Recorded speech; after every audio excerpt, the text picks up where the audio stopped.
In response, Amogat pointed me in a new direction, toward what is perhaps the most meaningful solution to this puzzle for all of us.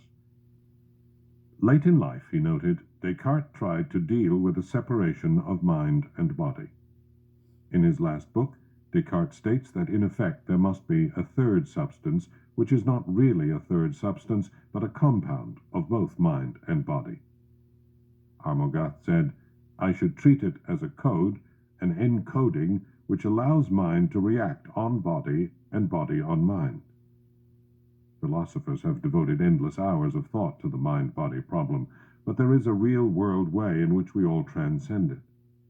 This encoding is one of the commonest parts of our lives, and also one of the most precious. Its importance was what Descartes hit on near the end of his life.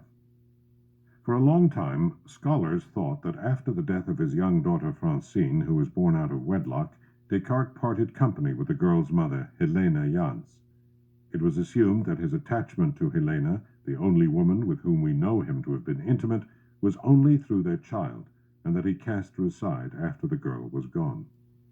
But a few years ago, a Dutch historian named Jeroen van der Ven did some inspired archival digging. Descartes lived at least 20 addresses in Holland, and sometime after Francine's death, he moved to the coast, a place of dunes and lashing winds called Egmond Binnen.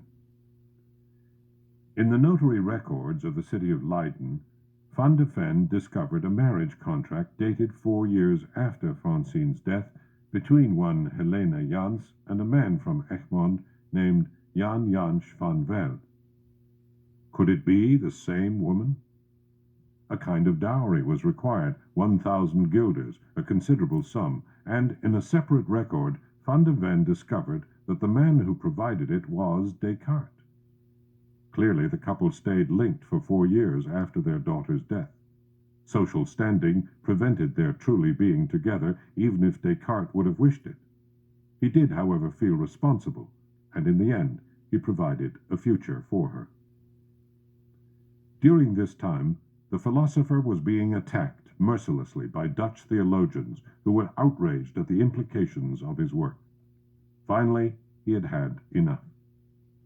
As for the peace I had previously sought here, I foresee that from now on I may not get as much of that as I would like, he wrote.